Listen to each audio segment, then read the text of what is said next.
This Maybe. conference will now be recorded. Hey, all you crypto boomers, we are back. We've got George back with us after a little while off and taking some R&R, some well-deserved rest, and pretty excited to chat with George and Bud and myself, the OGs for the crypto boomers. Right now, before we get started, though, why don't you click the share and the bell and the likes and all those buttons that you can click that'll help us out to get more people on this channel and get the word out about the crypto boomers and also about the bitcoinacademy.io. It is, let me put a date on this just so people will know, June 30th. Holy cow, man. Where did June Today's go? halfway through the year. Halfway through the year. It's amazing. Oh, June 30th, 2021. And we are here to chat about, I think we teased it last week, but we're going to talk about keeping track of your portfolio, keeping track of your buys and sells. What's the best way to do it? What are some things to look for as far as not to do, things to do, and stuff like that? But before we get started, let's just kind of catch up a little bit. George, you've been off living the binge life, haven't you? I've been off for 2 weeks. Well, kind of off for 2 weeks. I've been out of where I live, somewhere else, and doing a little bit of work still, and enjoying summer, enjoying my family, and kind of much needed. And now I'm kind of back to work. And you know, I missed the last few weeks. I wish I could have joined you guys, but every time you were doing it, I was kayaking down a river. So I was kind of glad I was on the water, but I did miss you guys. The pictures you sent me, I mean, I was like, man, I want to find it. I want to find him and get in a kayak and go with him, man. They were beautiful. Golly, It, it looked. oh, I love summers. It makes winters. Well, I guess we're halfway through the year, so another 6 months and we'll be into some cold weather. But it's been a lovely summer. Lots of storms where I am, but uh, I cannot complain. But how about you on that side of the pond? How has summer been? Oh, it's been great. I've been, do you reminded me, I did a kayaking adventure and it really put me off. It was in Australia and I was covered in leeches. You basically have to go Oh, behind, you have to go Gosh, behind a rock, and the instructor who was taking us down this, this canyon type place, he said, just check the most important parts of your body, make sure there's no leeches on there. But apparently dear. you let them drop off. They're terrible things. So did you get any oh. Oh, leeches, George? No, I Uh, no leeches, but one thing I did learn when you're in a kayak and you're going down a river, you don't want to hit a branch because there might be spiders that just drop from this branch. And literally, like I knocked the I just thought I'd be fun because we were with our son, and I hit the top of it, and all of a sudden all these spiders came out from the branch onto me, and I was like, oh my gosh, like what did I do? So I learned my I was lesson on that. floating. I was floating with a friend years back, and he went up against a tree that had fallen over in the river, and a snake fell down in his canoe. Oh, God. I tell you what, Snakes in a kayak. I thought there was only one person in the history of the world that walked on water, but I just saw another one. Let me tell you, he was freaking out, Oh, that's and I don't great. blame him. I don't blame Yeah. him. So, Bud, you were talking about you guys had a big win over there across the pond this week, first time since '66. You said the World Yeah, Cup. yeah. So we've got at the moment in Europe, there's a competition called the Euros 2020, which is a year late, so it's actually 21, but it's currently underway, and we're in the knockout stages, England, and not since 1966 have we actually beat Germany in a knockout competition. So it's yeah, that's galvanizing the whole nation. It's kind of a much needed respite from all the stuff that's been going on with the lockdowns and the pandemic and the restrictions and the out of control governments and stuff. So Yeah.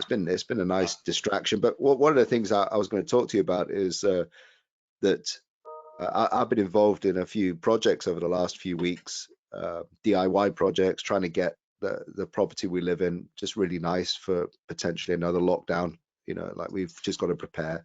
So building, getting it all decorated, building a nice decking at the back, and it overlooks nothing but land. It's really lovely. But what I found is I've been driving everywhere trying to get the smallest of things. Like I did 4 hours of driving, which is a lot for us Brits, just to yeah. get some nuts and bolts. So we are having extreme shortages in house building products, and so that's obviously something that the crypto boomers need to be aware of, that we're going into very, very uncertain times. Inflation is coming, things are being priced up. I ordered some lovely composite material. I waited one day and it had gone up several £100 in that one day. So yeah, just inflation, shortages, demand. We're moving into a brave new world. Yeah, we're having some of the same issues over here, and we talked about it a few weeks ago. I mean, not just gas, but lumber prices and just varying things. We're running into situations where we're running out of paint and can't get it. So anyway, it is uncertain times as far as that goes. And yesterday, I uploaded a video on the Boomers channel. If you haven't watched it, you ought to go back and watch it. It's the grand cycle as explained by Jay back in February, and it's pretty incredible how accurate he is on this. But one of the things I talked about was the volatility in this market. And volatility, while it is unsettling when it's going against you, it is your friend when it's going for you. And the amount of volatility in this market really is what is making and what will make us wealthy. And so like we always say here, it's not just about investing, it's about creating wealth. And this market will test your nerves, in many different ways. And one of the things that just to segue off into our topic today is one of the things that people have asked several times is how do we track trades? Where do we keep our portfolio information? Obviously, we don't keep things on the exchanges. We've talked about that before. Do not keep your coins on an exchange. They need to be in cold storage, in a wallet, at the very least in an Exodus wallet, and things like that. But as far as keeping track of your portfolio, George and I kind of had a real quick conversation when this topic came up. I called him, and he has some really good advice on tracking your portfolio and why you should do certain things and why you shouldn't. So I'm going to turn this over to George and let him kind of hop on, and we'll just have a conversation about it. So George, have at it, man. Yeah. It was interesting that you brought that up. And one of the things that I always look at is, where are the vulnerabilities in many aspects of my life? And so I do keep a information on my portfolio. I don't keep it on a particular website that has a login with my portfolio that then can be kind of tracked back to me. So let me back up a little bit. We don't know what we don't know. And my biggest issue is that we don't know if a company has good security or bad security. So if I were going to log into a website, I'm not going to say, I would use this website to track it or this website, because it really doesn't matter. It's the same across the board. We don't know how secure their system is. And so when you're putting real information about you into a system, that they could be perfectly, a legitimate company that is just storing it for you to use, that you don't know how secure their system is. Meaning, if someone breaks in, can someone then get your email address or whatever information you've shared about yourself? That, are they going to be able to get that information and then have that information about you? So that's something to look at, because we all know what happened to Ledger. Ledger hardware wallets were not compromised, but the user data was. And what came from that were you'd get text messages saying, you need to do this to make your ledger work. Threatening emails, because they knew you had a ledger because they had your email address and they had your address because Ledger sent something physically to you. That's why I don't have anything physically sent to where I live. So you just have to be careful of what you share.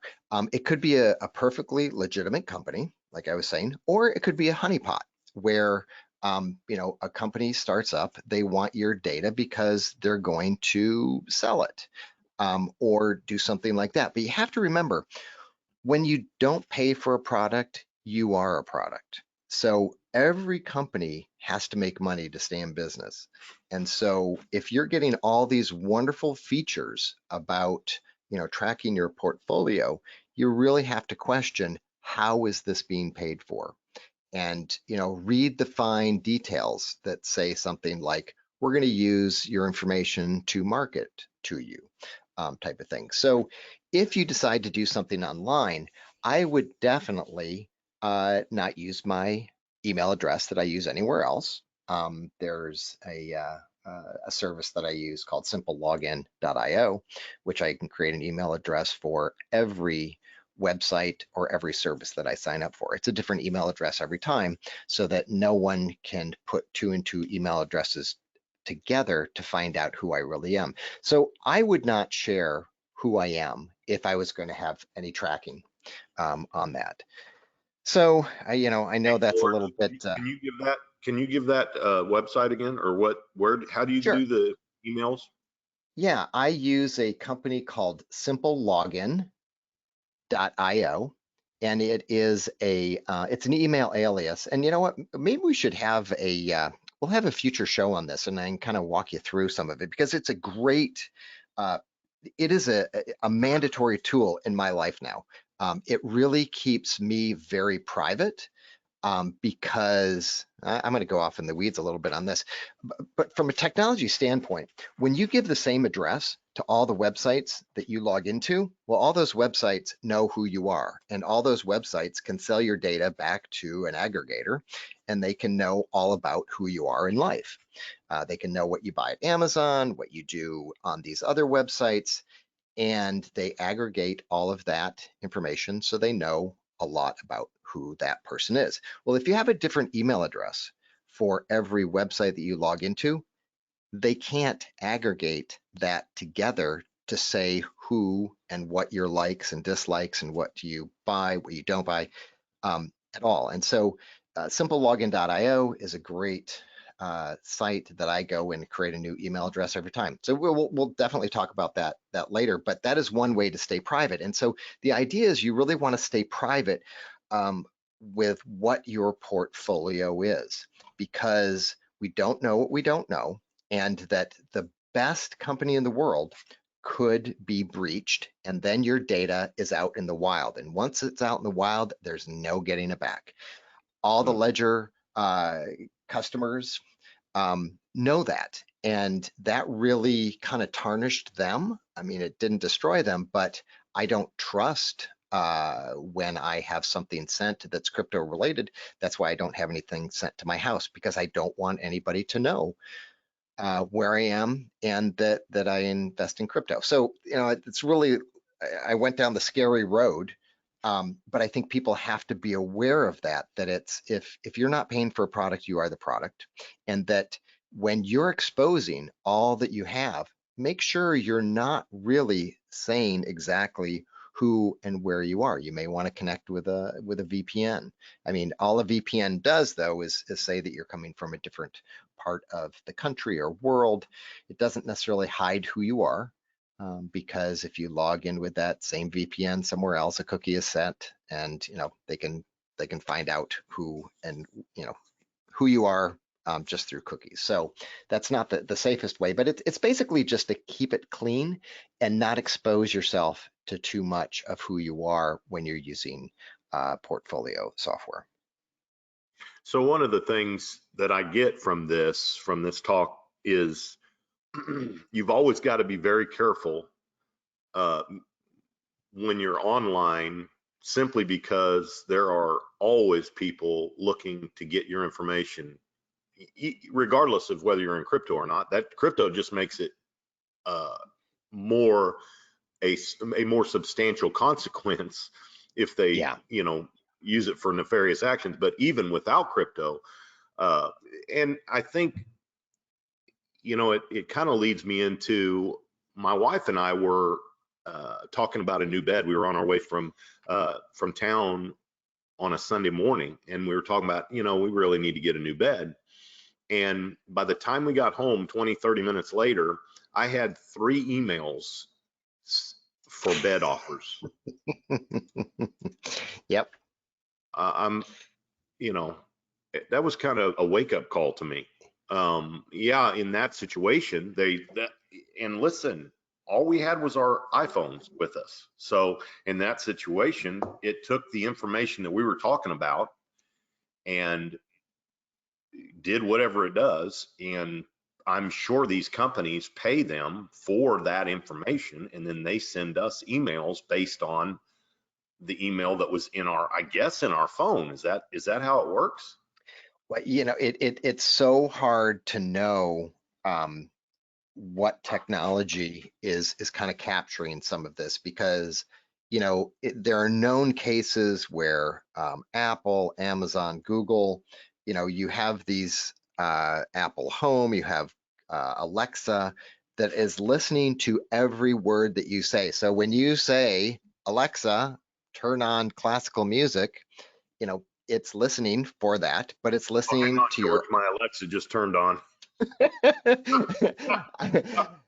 you know, it's listening to your arguments, it's listening to your love talk, it's listening to your personal fortunately not your personal thoughts yet, but your personal conversations. And so I don't have anything like that in my house, and I do know that, you know, the iPhone has listened to me, and I've had the same experience. I don't remember what vegetable it was, but I was over at a neighbor and we were talking about a vegetable, and I didn't know what the vegetable was that she was talking about. And so she explained it to me. I didn't look it up on my phone, but when I got home the next day, that vegetable showed up in some of, I don't know if it was advertising, but it was like I had never been exposed to that vegetable. And now I'm seeing it after I had a conversation with my neighbor.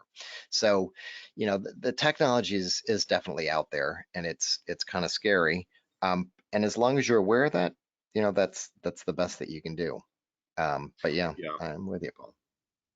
So the easiest way for just a regular guy, okay? Because I mean, admittedly, you can take this so far that it becomes a full-time job, right? I mean, Yeah. you can really spend a majority of your time trying to stay anonymous.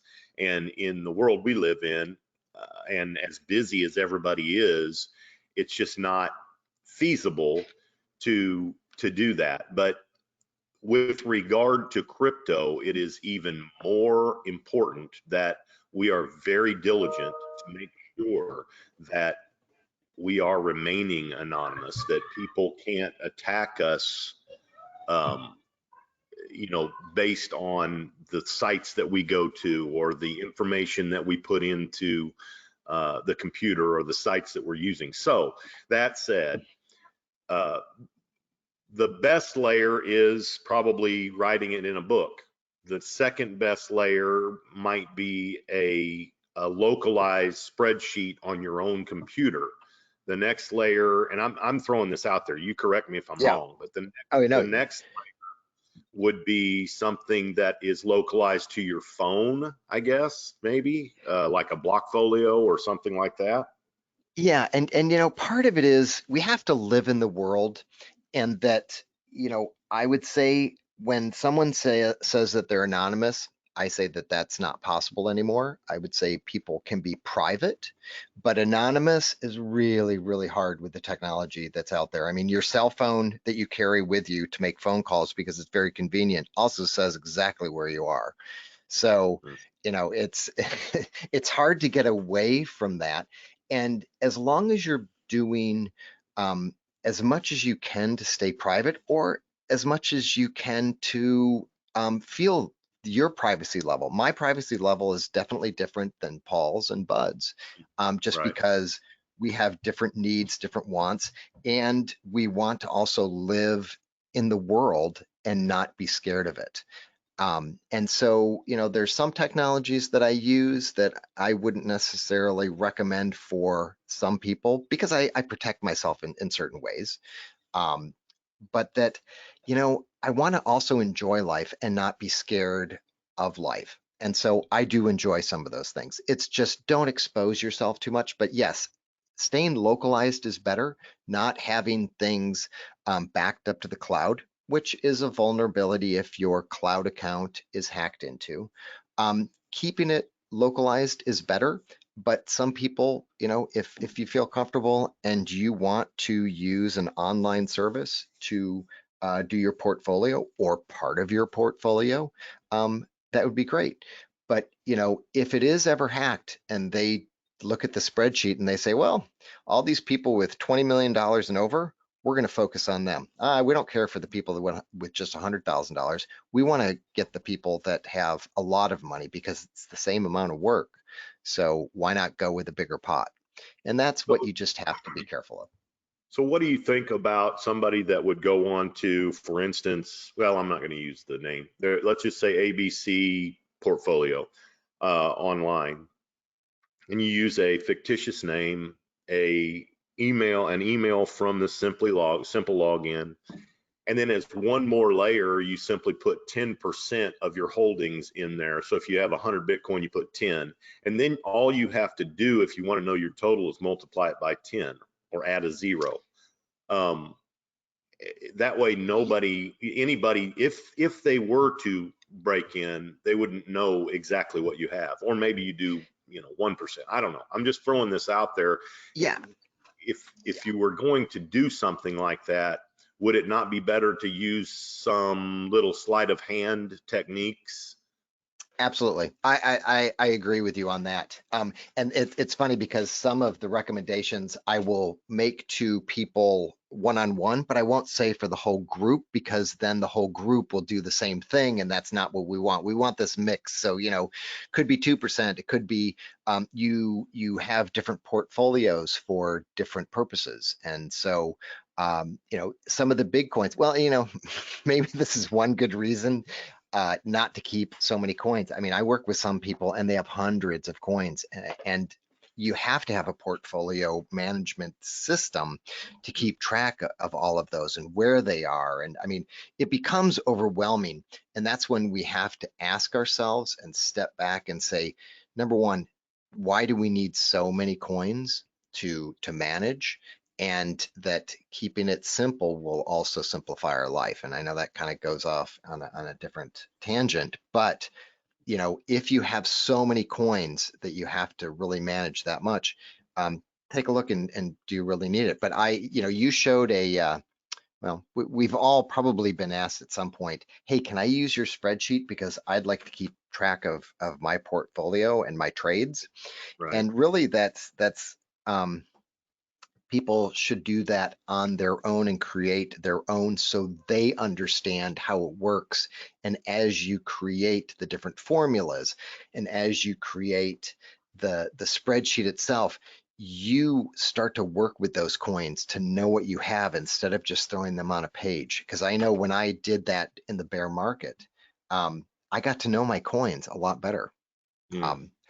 And that was George, really I was helpful. going to say that I'm one of those people that have over 100 coins, so I'm putting my hand up. It's just so hard, when you've been in crypto for so long, you get so excited about all these different projects. And the way I view it, these are all small positions, but it's like startups, right? Where you're trying to pick the gem, and you can pick 9 duds, and one would be just the one that makes up for everything. But to basically manage it, I actually do use the app called Delta. I pay for it. I think it's like $60, $100 a year, something like that. But it's been good to me over the last few years, and I put multiple accounts in there. I never really thought, Paul, I could do that divide by 10. But even in crypto, when you divide it by 10, it's still going to be at one day a really big portfolio, right? Yeah, that's right. Yeah. Yeah. That's Well, exactly right. and you know, and I know we've talked about this in the class, and we've talked at other aspects that, you know, just because you have a cell phone doesn't necessarily mean that it's tied to you as the person. And so, you know, I have unfortunately multiple cell phones, just because that's what I have to do with in life. And so the ones that the ones that aren't necessarily tied to me, I keep uh, things that I wouldn't necessarily keep on one that is tied directly to me. So that's, you know, depending on where you are in life and how you're playing, and, you know, frankly, how much you have in crypto, it may not matter. Can Now I I throw have, some advice out just very quickly? great. Yeah. You mentioned, George, that you have multiple phones. I also have multiple phones. And for all the crypto boomers that are getting into having multiple phones, just be warned, because yesterday I was in the shop and I pulled out one phone, realized it's not the phone, and then pulled out another one. And then the lady at the checkout said to me, you know what they say about people with multiple phones, don't you? I said, no, what do they say about people with multiple phones? She said, it's typically you're a drug dealer. So be warned. Well, That's one of the things I have done is taken an old phone that I no longer use, take the SIM card out, have a VPN on it, and use it through a secure Wi-Fi at home to track the portfolio, and that seems to work well. You can do that also with an iPad, as long as there's no SIM card, and it's, I guess, unless you tell me differently, George, I think that's a better way to do it than using a regular phone. yeah, yeah, and that's a great resource to use. You know, and it some people will do it on an iPad that doesn't really Right, travel, and right. there are different ways to do it. I think it's just I think the reason why we're having this conversation is because of our conversation earlier, where you looked at it completely different That's now right. than you did a week ago, and so it's really, you know, I'm the bearer of bad news. Um, and so, you know, I find that as important to, well, you know, who was it? Oh, I don't remember his name, but he was a financial guy and they called him Dr. Doom, or maybe that was well, someone, but you know, would always bring the negative aspect of Mhm. things just to kind of set us, maybe we're really left on something or right, and bring us back to the center where we can look at it objectively, because someone just told me, you know, there's no Santa Claus, and like, oh, okay, I need to think of this differently. Okay, I did not know that that could happen. And so, you know, that's part of what I feel my job is, to kind of really bring the negative side of things, so it brings you back to what potentially could happen. But truly, I'm not that negative in life. It's just, it's part of my job right now. One thing that comes to mind that I want to say before we get off of here is if you are tracking your stuff and it's in online, don't be specific as far as where you're keeping your coins. You know, somebody had theirs and they had specifically what, you know, Ledger and Exodus and, you know, all these, and they had it, each coin, and they had a note within that application that specifically told them where everything was and what exchange they bought on, and just, there's too much information there when you're Wow. doing Yeah. so, you know, if you insist on using something online and you feel like you can do it anonymously, just, I would caution you not to put that type of specific information. Use it as only a tracking for your coin itself, your portfolio itself. And if you know, take and write down or keep a spreadsheet where everything's at. But I realize it's necessary when you have that 100 coins or more to kind of keep track of where everything's at. But at the same time, the less information you can put out there, the better. So anyway, it just may keep a target off your back. So anyway, you guys, either one of you have anything you want to say to finish this up? I know you've got a call coming up here shortly, George. And, Yep. Well, and for all those everybody that follows Theta, the Theta Mainnet 3.0 is let's see, I think it's going to be released in the matter of hours. So by the time this is out there, it will have launched, and I find it really exciting for its potential. Yeah, 2 hours, 40 minutes, 16 seconds. So the countdown wow. continues. Can you give just a quick recap on, or a quick synopsis on what that might do for Theta holders and maybe even those that are thinking about getting into Theta? Yeah, Theta on Mainnet 3.0 is going to be their latest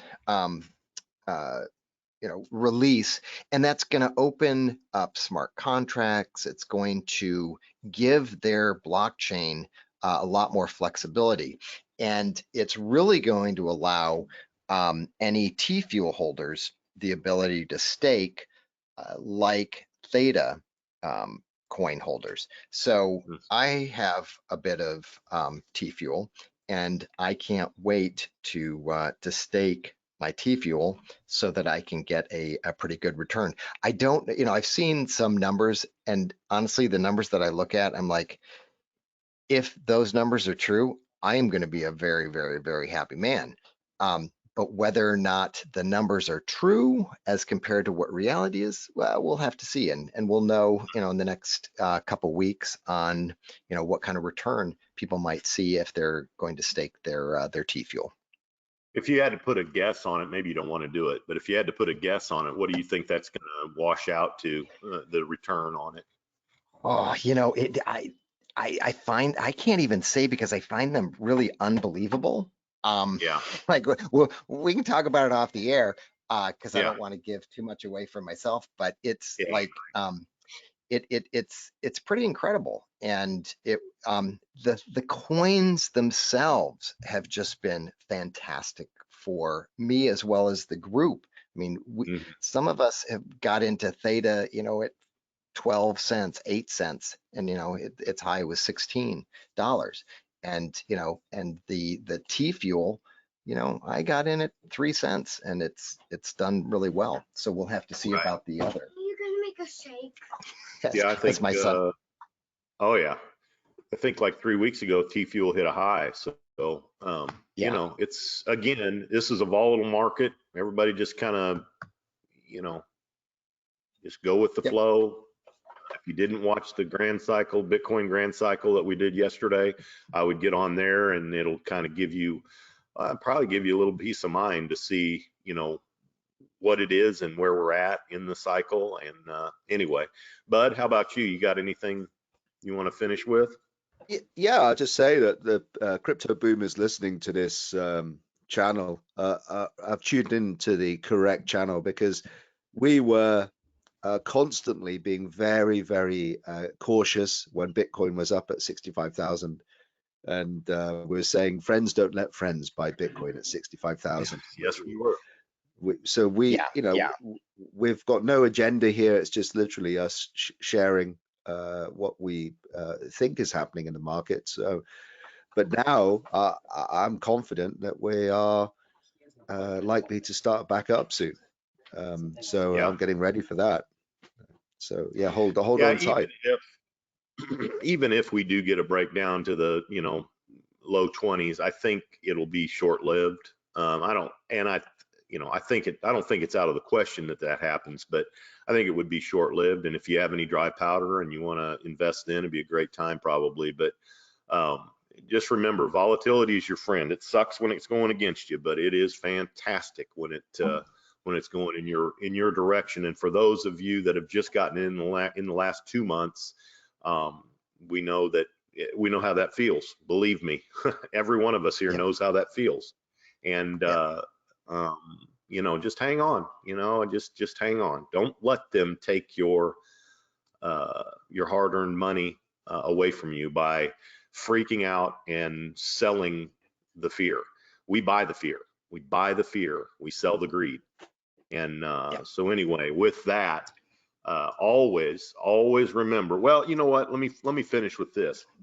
George, you said something earlier that really stuck to me here on this talk, and it said, if you aren't paying for product, you are the product. man, that hits hard. But Yep. you know what? Think about that, because that is absolutely, in this day and age, that is the truth. So anyway, crypto boomers, until next time, have a great week. We'll talk soon.